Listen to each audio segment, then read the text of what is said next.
The Ace Mac.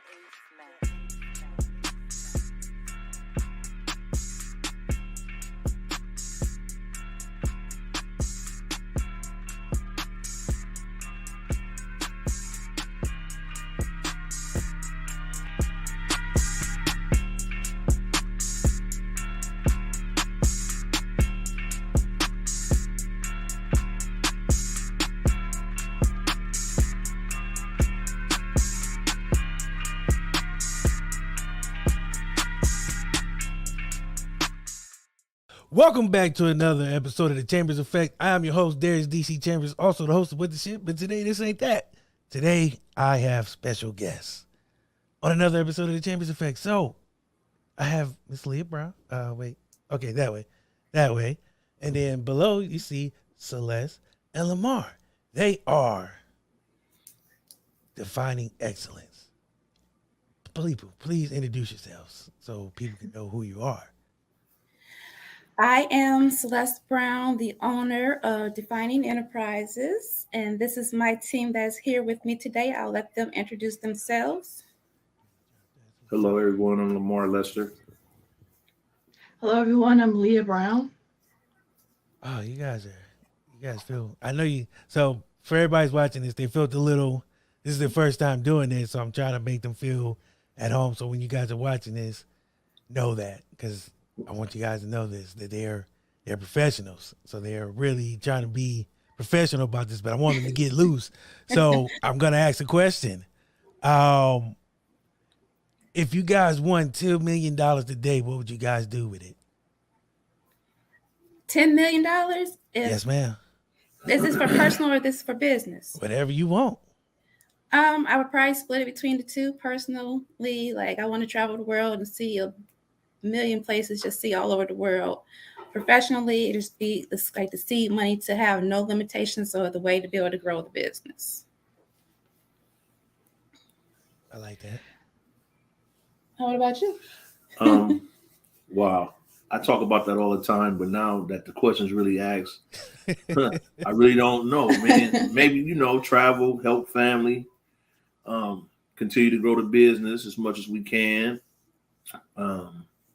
Be in a bunch of more locations and everything like that, and just, hey, enjoy life. That's the key. Yeah. Me, personally, buy a few houses, travel.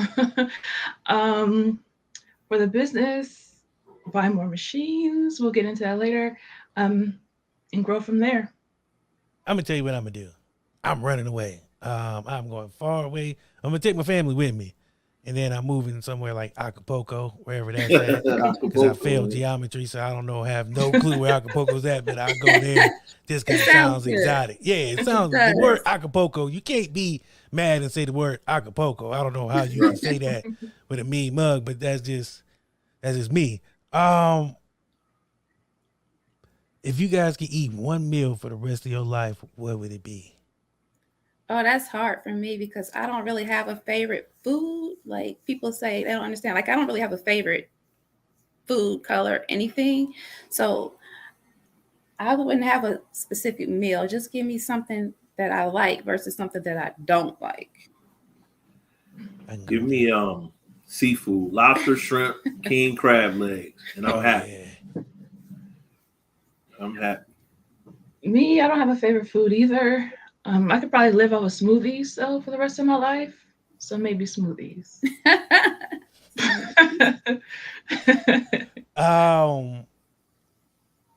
This is one of my favorite questions. What is the insult you received that you're most proud of? What's the question again? What is the insult you received that you're most proud of? The insult? Yes. That you received. That's a weird question. That you're most proud of. I guess when people say, like, you started your little business. Mm-hmm. I was going to say that. Yeah. I think that's probably one of the best ones there. I'm not gonna lie, that would be the one I would think would be the most for business owners. I hear that a lot about podcasts. I'm like, oh, you still doing your little show? I'm like, oh, Okay, my little show. All right, this ain't what you asking to be on nowadays, but whatever. Right. I want you guys to each take one, and the most influential person in your life and why. Ooh. Does anybody have an idea? Who wants to start first?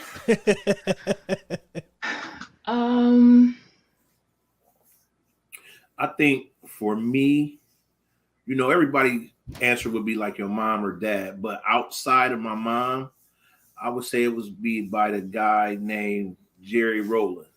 That was the head of Ed Davis Community Center. He's no longer with us. He passed a few years ago, but he taught me a lot of life lessons as far as just how to be a young man, how to be a grown man, how to interact with people, how to work with kids, and he the one got me in coaching and everything like that. So I definitely learned a lot from him over the years.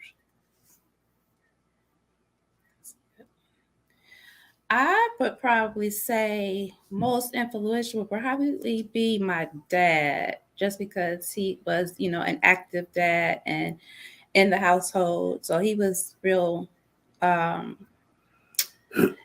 about, us getting our education and going to school and the importance of that. And then just the importance of not necessarily always thinking about working for someone, and giving me and seeing him have a small business, knowing that it was possible to step out and establish my own small business. So I would probably say my dad.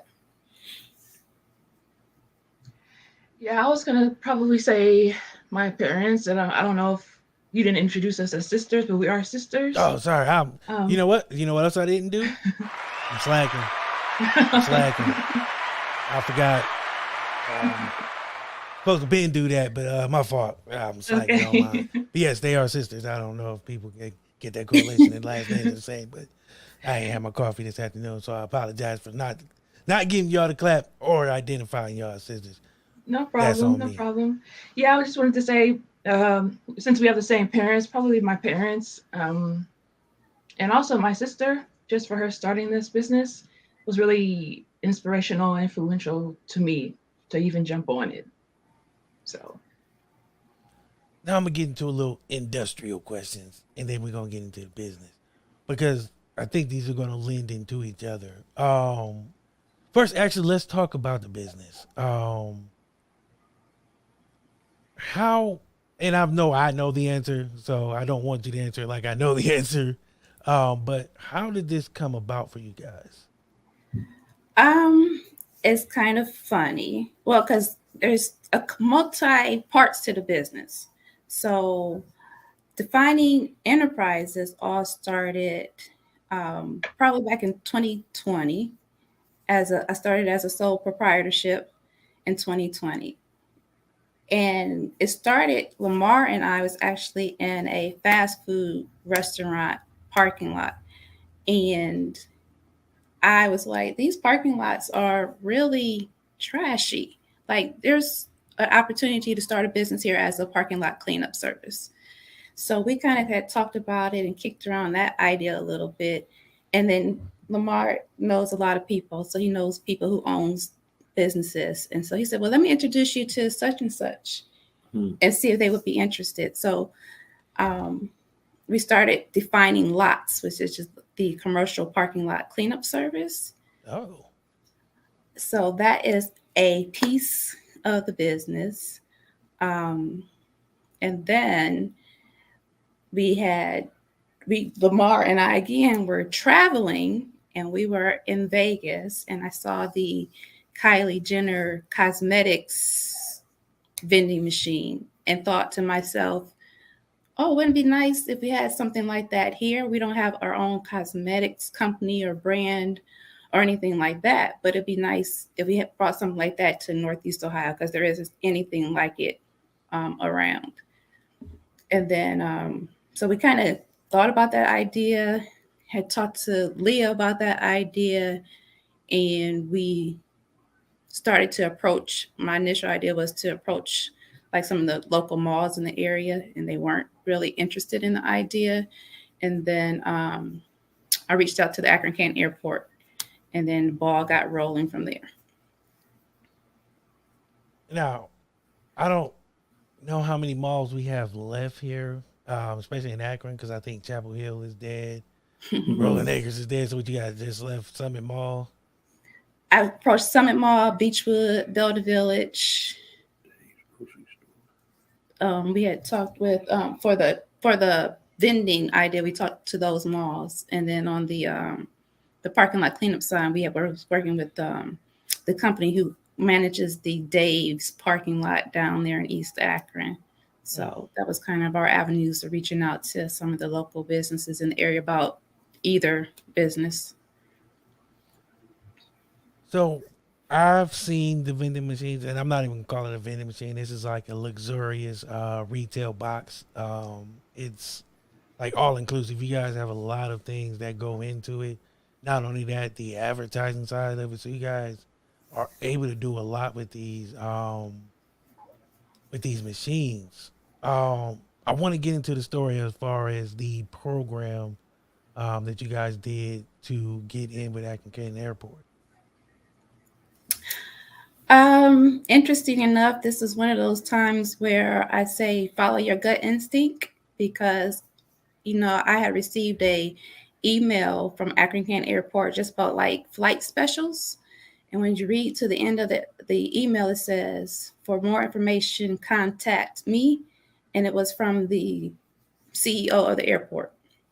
So on a whim, I had this idea as far as having the vending machines. I sent him a email saying, hey, I would like to see if Akron Canton would be interested in having like a beauty vending machine in the airport, and really not expecting to get a reply.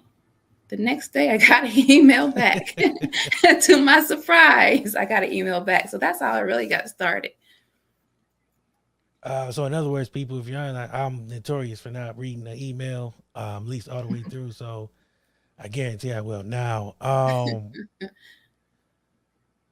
I wanted this concept to me when I heard about it was something different. Because like I said, it's not just like like the word vending machine to me is like, bag of chips, you see those. You guys have something that's unique, something Right. that's different, something that is, I would say, cutting edge, especially around here, because like I say, when you go through an airport, and you guys have two located in Akron Canton Airport. When you go through there, and I was at the event you guys had, and like even people who were getting off like airplanes was like, I've never seen this before. I spoke to a few people who walked by, and I was like, that is something different. If I had more time, because Akron Canton Airport is so elongated, you have so far to go before you get to your air. But you guys have something different, and I think everybody needs to at least see it and experience it firsthand, like close up. Where did that idea come from? Like I said, it kind of started from me seeing that Kylie Jenner cosmetics machine when we were in Vegas and thinking that there's not anything like that here. And then when I started doing some research, I realized, and we call them defining essentials automated retail machines and not vending for that reason, because they are different. And I started doing research and found that the automated retail industry is growing like crazy. These types of machines are popping up everywhere. And like I said, it was just an opportunity, knowing that there wasn't anything like that in this area, to try and see if it would be a good fit in this area. And luckily, the airport was on board, and we secured our first major location at the airport. Where I know you guys are still in kind of the infancy stage. How did the pandemic kind of affect what you guys were trying to do, if at all? Do you think that it had an effect on us, either you or Leah? I don't think it had an effect on us. The airline industry was struggling during the pandemic, of course, and we're still coming out of that a little bit. But in terms of us getting started, it didn't affect us. Yeah, I would just say it really, like Leah just said, it really didn't affect us because we were just in the beginning stages and trying to see if anybody would accept us even coming into their place or facility, I would say. But I'm glad that it's over and it won't affect us now. But I think the it's just the beginning stage is like somebody to willing to give you a chance to see if everything will pan out. You know what I mean? Yes. So yeah. And I would say that the pandemic almost helped us to be able to ease our way into it and not go at it like, I guess, full throttle. We had time to make some changes and some adjustments and not feel as pressured to have everything perfect to start off had the airline industry been at full speed.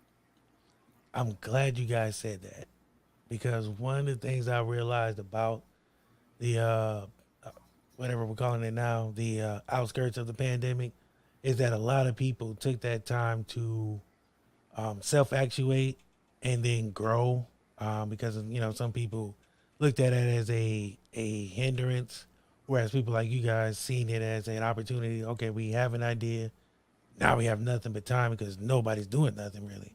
There's a lot of people just sitting back, relaxing, or just trying to make sense of everything. You guys found a way to not only grow that idea, but have the time to see it and not rush it, which I think is amazing because too often we get into that rut where we're not thinking about it. Business mentors. Who would that be for you guys? For me personally, it's Billy Ray Taylor. He was an executive who, a couple years ago, he was one of the top executives at Goodyear Tire and Rubber Company here in Akron. His wife and I are friends, and after he retired, he started his own business, Linked XL, and so he's been a great mentor for me in the business and how to grow it and that sort of thing. Anybody else? No. I would say Mr. Taylor as well. He has a lot of knowledge, wisdom. He knows his in and outs. He's a good person to learn from, definitely. I second that. Best piece of business advice you guys got? The best piece of business advice I got, one of the pieces of business advice that I got from Mr. Taylor was start a new business. Your friends would come to you and they're looking for a deal. He said, you don't do deals. He said, you don't do hookups. You can do a deal. So that was the best piece of business advice. We can work together, but don't look to me to kind of give you a discount just because I'm in business. Find a way to make it a deal versus a discount or a hookup. I like that. Worst piece of business advice you guys heard? Worst piece of business advice. I think lots of times people have good intentions and then they want to give you all these ideas and suggestions. And they're like, well, maybe you should put a machine in the Acme or, just things like that. Or you're like, maybe not. No, don't think that's going to work. Right. I hate advice. And the only reason I asked about the worst because I've heard them all during my 2 years of doing this. And to me, it's like some of these ideas, I'd be like, well, if you didn't try that, I know I'm not trying it. Right. Because it's like you're not going to give me your hand-me-down advice that didn't work for you. It's not going to work for me.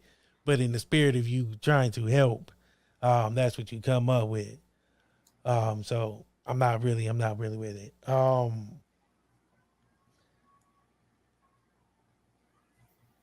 Best time of day you guys feel productive?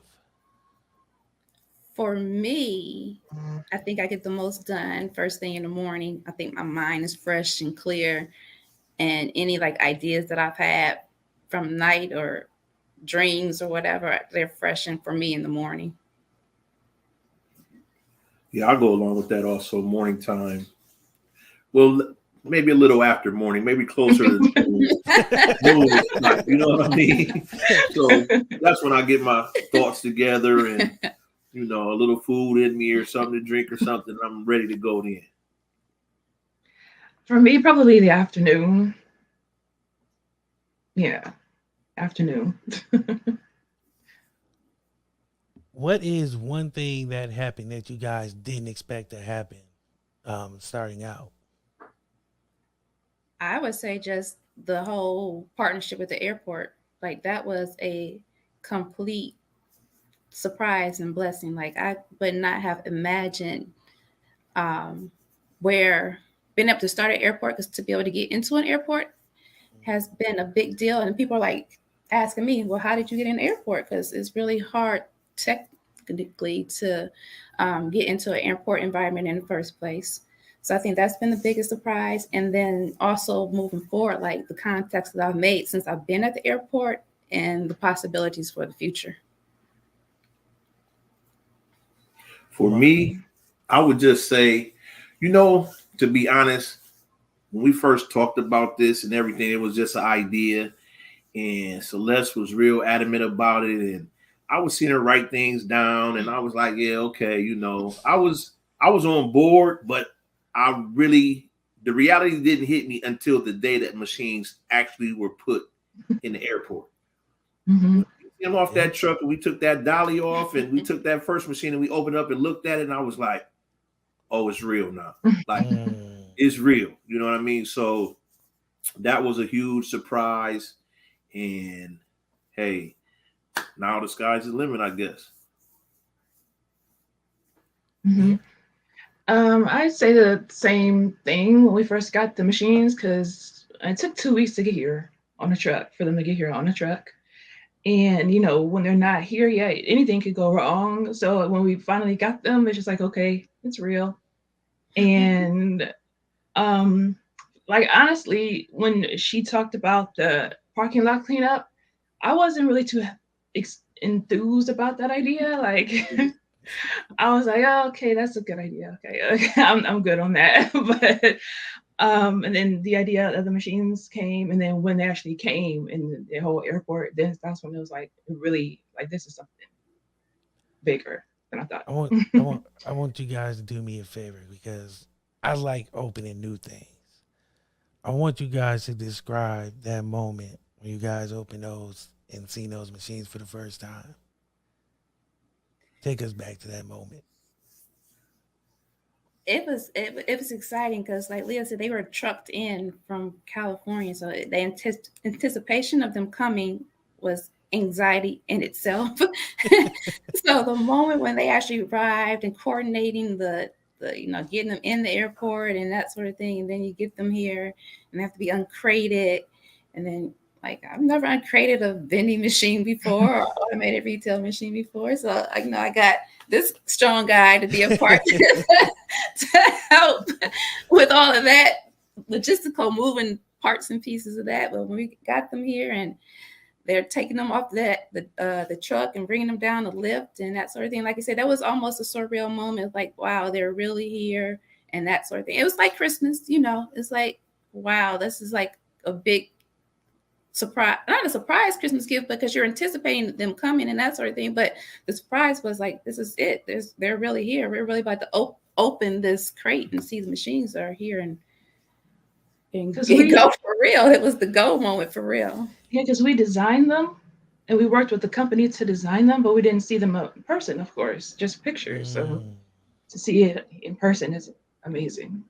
I can attest to that. That I can. Because I imagine when people open big crates, it's like you see in the movies where like the top drops and then it's like a cloud of smoke and it's just like rare. Everybody's looking inside to see like, what's going on. But I that to me, that's a great feeling. What does let's hello? Sorry. No, you what does the next let's go 5 years. What does the next 5 years look like as a whole? As a whole, there's like I have so many ideas and where the business can go from here. We have opportunity to really grow the business by going into other airports. So um, my thought is these defining essentials automated retail machines should be in all airports, if you ask me. But Oh, you I know, can't I argue with like to that. think big. So they could be in all airports, but because they're defining essentials machines, they're not just fit for airports. They're fitted for the airport environment right now, but they're essential machines. So I can see them on college campuses with products that students would need when they're away from home. I can see them in like high-end hotels and resorts. I can see them just a lot of other places where you're on the go, but you forgot something that you needed, or not even forgot something that you needed, something like if you're at a resort or something that you want, and it's readily Even available. souvenirs. Yeah, souvenirs or that sort of thing. So these are essential machines. And I say when you talk about like the other, what would be our competition, there's Kylie Jenner Cosmetics, but she's a cosmetics brand, so all she sells is cosmetics. Or you'll see a Legos machine. There's a Legos machine in Cleveland Hopkins, but they said Legos. There's nothing like our machine where you can really put any items, essential items that will fit the location. So I think that makes our machines unique. And with that digital advertising space makes our machines unique because then no matter what location these machines are in, they're in the airport or in a resort or in a university, it's great advertising space. I didn't know if anybody was gonna go before I ask my next question. No, I just agree with everything that she said. Like, 5 years now, man, it seemed like it's a long way away, but it's definitely not. And things can happen real fast. You know what I mean? And like I say that now because it's picking up. Like we're getting phone calls every day from different people that want to talk about things they may be interested in the machines coming to their facility. And like I come home from work and she just say, "Hey, I got a call from such and such, or I got a call from such and such today." And I'm like, wow, this is really, you know what I mean? And like Mr. Taylor always said, be prepared and be ready because today it could be this, but tomorrow it could be something super huge. So I just keep that in the back of my mind at all times, you know. Oh, I do have something I wanted to add about like the future because when you think about the future, like with my big ideas, there aren't machines readily available in the area. So I would like to potentially become a distribution piece to be, you come get your machines from me to start your own automated retail business. So that's kind of I guess a focus of where I can see the business going in the next 5 years, being well, we'll be a distributor of machines to other companies who want to start. And then also as we're starting and as we're thinking about expanding to airports and hotels and universities, that sort of thing, like we will probably be looking to have investors. So that's the other thing. People have reached out to me like, because this is a new idea, it's new to the area, how can we invest in your company? So I would say be on the lookout because we'll have investment opportunities available for people to invest and help our company grow. Two things. One, that's dope. Two, I don't never feel like anybody should think small. I think we have too many people that do that. You guys have the opportunity to, and I want to ask this question: can they be easily retrofitted for like different locations? So like, what's in it at one location might be different than the next. Absolutely. So that's the thing. That's what I'm saying about them being essential machines. They can be fitted for whatever the location may be. So if it is a hotel and we just need items for the hotel, if it's HBCUs, we need some hair care products for our people. It could be fitted for that. Like I said, the airport is fitted for airport travel size accessories and that sort of thing. So that's what really makes us unique and different and that sort of thing. Yeah, you guys are amazing. I said this before, But like this, the concept to me was so, and I keep using the word unique because it is.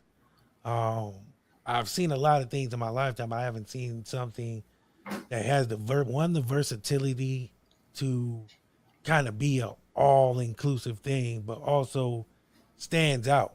You know, it's nothing like it around. There's no, like, you guys literally have a market to yourselves right now. Like you said, there's Kylie Jenner, but all she's sharing is eyelashes and makeup.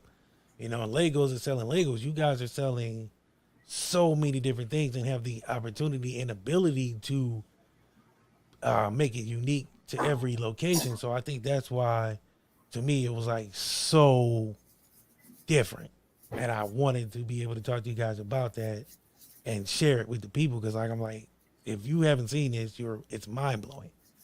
Like, and I know I don't want you guys to give too many secrets because you guys have an opportunity to be one of one. So I don't want to put too much out there because then people trying to jack y'all style, and then you see some ghetto ass vending machine out here. You know what I mean? So we know how people steal. So that's my next question. Do you guys feel like there's people who's kind of trying to get in your lane a little bit? Go ahead, Leah. I'll let you answer first. I don't. There's a few competitors out there. Not in the area per se. Do you want to? I don't. Do you want to talk about? I'll speak to it. So there are some similar. I won't say necessary competitors because, like you said, we're kind of unique in our space where we can put anything in machines. There's a machine who is based in California. She caters to African American women hair products. And so I have been following her on social media just as my inspiration as our company was getting started. And it's funny, you know, you say people are watching, but you don't know who's really watching. Mm-hmm. So she was following me and I was following her. And it got to the point where she had reached out to say, back up first. We were reaching out to her to buy her ebook to know how to do a beauty vending machine. We bought her book. Took a while to get here, but we got her book, and we were looking at her as inspiration. Fast forward. Yeah, we were following her. I bought her ebook just to see if there's anything other than what I had already researched on my own, and it really wasn't. But I just been following, you know, trying to get an idea because I'm not the first one in this space per se, but I am like in this area. So I guess I didn't realize she had been following me, I guess, as much as I was following her. So she had DM'd me like, can we talk about how you got into the airport environment? And I was like, wow, like I'm looking at you to be my kind of coach and motivator. And here you are reaching out to me to get advice on how to get into an airport environment. So I thought that was interesting. And the funny thing is, you never know how, what people are really thinking and really feeling towards you. Because I didn't reply, you know, this is one of the things I'm still kind of really new to this. So I didn't reply to her initially because I wanted to reach out to my mentor and to say, how do I handle this and this kind of scenario before I reply. And before I had a chance to do that, and I went to reply to her, you know, she had blocked me. Oh, wow. So I was like, does she think that I don't know. I'm like, I'm thinking, does she think I'm just like competition? Or I don't know. So I thought that was really interesting. We're in the same space, but we're not in the same space. Yeah. So here's some free things I've learned. Podcasting is a little different than what you guys do, but it's kind of similar. I always tell people you never know who's watching because somebody might be learning from your story or trying to steal from your story. You never know. But there's so many people who try to do and are going to try to do what you guys are doing, but they can't do it like you guys. That's one. Two, I've learned that the people who I think hate me don't, and the people who I think like me hate me. So you see that. So, you know, it's just that weird. It's a weird thing in business that 90% of people say they want to do something, only 10% do it. True. And then you have that 5% like you guys who find something that nobody else can do. So now you're at an even. So now she's looking at you like, oh, she looked at my message, but didn't answer. Forget this. Now I got to go at it. And it's just like people are too easily rattled when they don't have an answer. And then when they think somebody is not answering them, they feel slighted.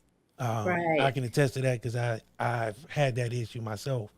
I've only been doing this 2 years, and I have people who's been doing it longer coming to me. So it's like, dog, ain't you supposed to be the guy who's, never mind. That's a different story for another time, but it's just, you're going to get that a lot because you guys are going to, and I'm speaking into existence, you guys are going to go nowhere but up. So funny as it seems that people are going to come to you, it's only natural that when you have somebody doing something that you want to do and they're doing it better, you have to reach out. Weird as it may seem, because you guys are still, new at this, and she's probably been doing it for a few more years, if not a year more. But hers ain't doing what y'all's is doing. You know what I mean? You guys are in a position that she wants to be in, but she don't know how to get there. You're already there. So she's gonna, and you're gonna have that locally. There's gonna be some people who, I mean, it's a competition, but it's not, because I always believe that even though we're, you guys are, she's in California. So it's not really a competition. You guys in Ohio, she's in California. So her being upset because you didn't answer her right away is weird, but it's gonna happen. You can take it to sports. When I play sports, podcasting, what you guys are doing, it's always a competition because people don't know how to work together. I mean, like, it's weird to me that people want to compete when there's so much money. I mean, cosmetics is, what you guys do, not even just the cosmetic, just the opportunity you guys have, I'm pretty sure is in 2 years is going to be worth $1 billion, and then it's going to be by 5 years, a $20 billion industry. That's a lot of money, and not one person is going to get $22 billion off the rip, but people see that number and they like, I got to get mine, and I'll damn to everybody else. And I just be like, that's weird to me, because it's not really, I'm not competing with nobody. I'm doing my own thing. I'm growing my own way. I'm happy to help give you information if I can, but I don't know, people are weird. So you guys are going to get that. You guys are going to get and the more you guys succeed, it's going to get weirder. It's just going to get weird. We have weird mug like dude eating that banana and belly. It's just going to be like weird stares at y'all, because y'all doing something that, and I'm going to tell you this, being black doing it is another reason why people are going to look at y'all differently. Right. We're not supposed to succeed fast. We're supposed to be able to do the marathon. So when we come out the gates and hit them with something that they ain't thought of, they don't like that. You know what I mean? So I would look at it as like, you know what? It is what it is. Her loss, because I'm pretty sure you was going to give her, information, but she was too impatient. And that's the thing about it. You can't be impatient with somebody else's time. You guys are busy, so I appreciate y'all for coming on, because I know y'all got moves to make. You know what I mean? I see y'all. So I don't want you to answer this, but I kind of want you to blink twice if it's kind of going to happen. The Hall of Fame. I want you guys to have a machine in the Hall of Fame, because I live in Canton. Blink twice if y'all working on that. Okay, I see a lot of blinks. I see a lot of blinks. Say less. Say less. Say less. I live in Canton. I moved from Akron down in Canton. The Hall of Fame right now is expanding, and it's going to be an epicenter down here. I want you guys to be a part of that, because they got hotels, resorts, a water park, a lot of restaurants and stuff there.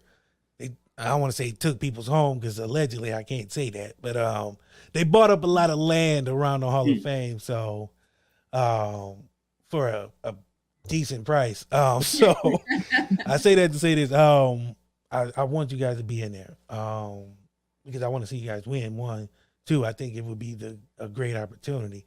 So without verifying it, I'm rooting for that deal to come through. Can't wait for that one. Personally, where are you guys at? whirlwind, a lot of things going on. Just how you guys feeling? It is a Good. whirlwind, I tell you that. Like we started really in 2020, but that was a slow start. 2021, we had our initial conversations with the airport. End of 2021, we had our initial conversations with the airport, and by February, we was there and fully operational. And then just as fast as that happened, there's still things like in the works to be, accelerating us forward. Accelerating us forward at that same speed, so it has been a whirlwind. With things like anything else, it comes with bumps in the road and some setbacks and that sort of thing. Mm-hmm. I just try to always stay positive and focus on the good and keep moving forward. Mhm. Have you guys had a chance to let it now? Has it sunk in yet? Like this is you guys are in there. And I didn't mean to stop you, but for me, I think it's really sinking in now because Celeste is big on getting the name out there, getting the brand out there, social media, Instagram, Facebook. So as she said, I know a few people around the city and other places, but it's like everywhere I go and I know somebody or something, they say, "Hey, I see you doing this," or "You and Celeste and Leah doing this, this, and this." So it is catching on. People are paying attention. Even the people that don't acknowledge it, they're paying attention more than everybody else. You know what I mean? So it's like, I don't want to say haters, but we can call them that, the haters and naysayers. And then there's some people that are genuinely happy for you also. So yes, it finally, it did sink in. It definitely sunk in. I mean, we can call them haters because we know there's people secretly wishing that you guys don't succeed or, hoping that it don't work out. I mean, I'm gonna acknowledge it for you guys because I know, especially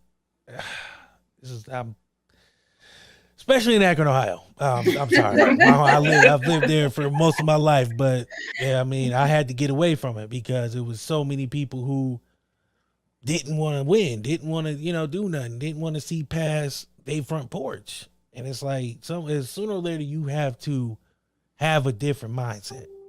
There's more to life than just partying and, doing the same old, the routine.